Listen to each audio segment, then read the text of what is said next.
ஓம் கணபதி எல்லாம் தருவான் முருகர்கள் முன்னிற்கும் அனைவருக்கும் வணக்கம். கந்தரடுபூதி மயிலை மன்னாரின் விளக்கம். இப்போது நம்ம கந்தரடுபூதியில் காப்புச்சி எடுக்கவா முதல் பாட்டை பார்த்துட்டு இப்போ ரெண்டாவது பாட்டை பார்த்துட்டு இருக்கோம். அதாவது உல்லாச நிராகுல யோக வித ஷல்லாப வினோதனும் நீ அலையோ, எல்லா மரவென்னை இழந்த நலம் சொல்லாய் முருகா சுரபூபதியே. இந்த கந்தரனுபூதிக்கு இந்த பாட்டுக்கு இப்போ 2 பகுதியாக விளக்கம் சொல்லியிருந்தோம். நேற்று கடைசி 2 வரிக்கு பார்த்தோம். எல்லா மர எண்ணெய் இழந்த நலம் சொல்லாய் முருகா சுரபூபதியே அப்படிங்கிறதுக்கு பார்த்தோம். அதை எப்படி படிக்கணும்னா, சுரபூபதியே முருகா எல்லாம் அரை எண்ணெய் இழந்த நலம் சொல்லாய் உல்லாச நிராகுல யோக இத சல்லாப வினோதனம் நீ அலையோ அப்படின்னு படிக்கணும்னு சொன்னான் மன்னார். இப்போ மேற்கொண்ட 2வது பகுதியை தொடங்குறான். இந்த முதல் 2 வரிக்கான அர்த்தம் நேற்று சொல்லியிருக்கோம். வேணும்னா இன்னொருத்தரை கேட்டுட்டு அப்புறம் மறுபடியும் இதுக்கு வரலாம். 100 பாட்டும் புரியும். மேலே சொல்கிறதுக்கு முந்தி இதில் சொல்லாமல் சொல்லிக்கிற ஒரு சூட்சமத்தை புரிஞ்சுக்கோ. இந்த எல்லாத்தையும் என்ன தொலைக்கிறதுன்றதெல்லாம் சாமான்யமாக ஒருத்தரால் தானாக செய்கிற சமாச்சாரம் இல்லைன்னு பூடகமாக சொல்லி வைக்கிறார் அண்ணையார். அதுக்கெல்லாம் ஒரு நல்ல குரு வரணும்.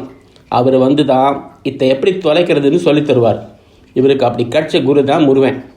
அதான் இப்போ அடுத்த 2 வரியில் சொல்லி காட்டுறாரு என்றார் மன்னார். அப்போது அந்த முதல் 2 வரிகளும் சும்மா முருகன் புகழ பாடுறது தானே என்றேன் நான். இரக்கத்துடன் என்னை பார்த்தான் மயிலை மன்னார்.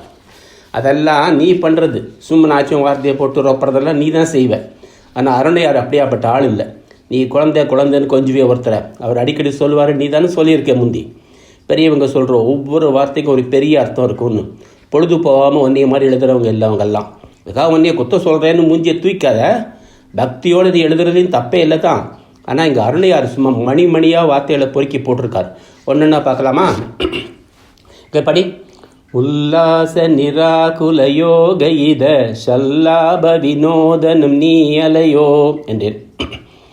உல்லாசன்னா எப்பவுமே மாறாமல் ஒரே நிலையாக நிற்கிறவன் அர்த்தம். எதுனாலும் கலங்காமல் ஒரே ஸ்டெடியாக நிற்கிறவன். இங்கே நடக்கிற ஒன்றுனாலும் அவனால் மாற்ற முடியும். ஆனால் அவன் மட்டும் மாறாமல் எல்லாத்தையும் பார்த்து ஒரு குழந்த மாதிரி சிரிச்சுக்கினே இருப்பான்.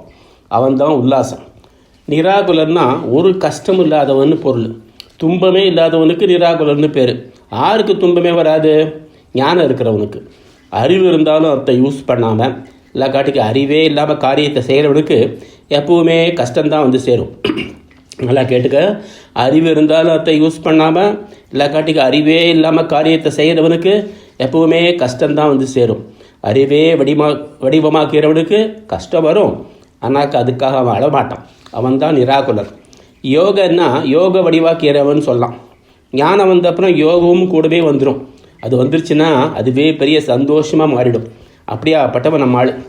இந்த 3ஐயும் இன்னொரு வகையாக கூட சொல்லலாமா. உல்லாசம்னா சத்து, நிராகுலம்னா அறிவு சித்து, யோகம்னா ஆனந்தம். ஆகக்கூடி இந்த 3ஐயும் சேர்த்தா சத்து சித்து ஆனந்தம் சச்சிதானந்தம் அப்படி செல்லமாக கூப்பிட்றாரு அருணகிரியார். இப்போ அடுத்த 3ஐயும் பார்ப்போமா. இதை ஷல்லாப வினோதனும் நீ அலையோன்னு கொஞ்சிறார்.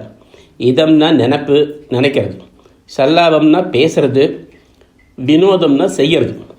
சச்சிதானந்தமாக கந்த இப்போ இவரை நினைக்க பேச செய்ய வைக்கணும்னு முடிவு பண்ணணுமா. இவரையும் சச்சிதானந்தமாக மாற்றணுமா. அதுக்கு தான் ஒரு குழந்தைய கொஞ்சிற மாதிரி, நீ இப்படியாப்பட்ட செல்ல குழந்தை தானே எனக்கு சொல்லுவியான் முருகன் அப்படின்னு முருகன்கிட்ட ஒரு கிளி மாதிரி கொஞ்சிறாரு. அதுதான் அந்த நீ அலையோ சொல்லாய் அப்படிங்கிறது. அலையோனா இல்லையா அப்படின்னு அர்த்தம். இப்போ இந்த 6க்கும் இன்னொரு விதமாக சொல்கிறேன் கேளு. என மன்னார் சொன்னதும் கண்களை மூடிக்கொண்டு கைகளை கூப்பியபடி சாஸ்திரிகள் நிமிர்ந்து உட்கார்ந்தார். எப்பவுமே மாறாத உல்லாசம்தான் திருப்பரங்குன்றம். துன்பமே இல்லாமல் ஞானமயமாக்கிறது தான் திருச்செந்தூர். யோகமாக எப்பவுமே ஆனந்தமாக்கிறது பழனிமலை. எதமாக நினப்பை கொடுக்கறது சாமிமலை. இங்கேயும் அங்கேயுமா குதிச்சு பேசுகிற இதம்தான் திருத்தணி. குன்றத்தோட ஆளுன்னு கூட இதை சொல்லுவாங்க. வினோதமாக தெரிகிறது பழமுதிர் சோலை. இந்த 6ஐயும் இதுக்குள்ளே காட்டுறாடு அருணகிரி என்னை சொல்லி நிறுத்தினான் மன்னார். மூடிய கண்களை திறக்காமலேயே சாஸ்திரிகள் பேசத் தொடங்கினார் திடீரென. அற்புதமாக இது வரைக்கும் சொன்ன மன்னார், நீ சொன்னதும் தான் இந்த 6க்கும் இன்னொரு வியாக்கியானம் இருக்குன்னு எனக்கு பட்டுது. திருப்பரங்குன்றம் தான் மூலாதாரம், ஸ்திரமாக இருக்கிறது உல்லாசம். திருச்செந்தூர் தான் சுவாதிஷ்டானம், ஞானமயமானது, நிராகுலம். பழனிமலை யோகத்தால் எப்போவுமே ஆனந்தமாக இருக்கிறதுனால அது மணிபூரகம். இதம்னு சொன்ன சுவாமி மலை தான் அநாகதம். சல்லாபம்னு சொன்னியே அதான் விசுத்தி. வினோதம் ஆக்ஞா சக்கரம். இப்படி யோக சாஸ்திரத்தில் சொல்லியிருக்கிற 6 சக்கரத்தையும் தான் இந்த 6 காட்டுறதுன்னு நினைக்கிறேன் என்றபடியே கண்களை திறந்தார். ஐயர் சொல்கிறதும் சரியாக இது என்னை சிரித்தான் மயிலை மன்னார். இப்போ விளங்குதா நான் ஏன் இந்த பாட்டு அவ்வளோ முக்கியம்னு சொன்னேன்னு. இப்போ அடுத்தாப்பில் வர்ற 2 பாட்டும் இத்தை ஒட்டியே வரும், இந்த பாட்டை ஒட்டியே வரும். இந்த 3, 4, 5, 3 ஒரு செட்டு நினப்பு வச்சுக்க என சொல்லிவிட்டு கொஞ்சம் எழுந்து சோம்பல் முறித்தான் மன்னார். தனது செல்போன் மூலம் டீ வடைக்கு சொல்லிக் கொண்டிருந்தான் நாயர். இத்துடன் இன்றைய பகுதி நிறைவேறுகிறது. கணபதி எல்லாம் திருவான், முருகனுள் முன்னிற்கும் அனைவருக்கும் வணக்கம்.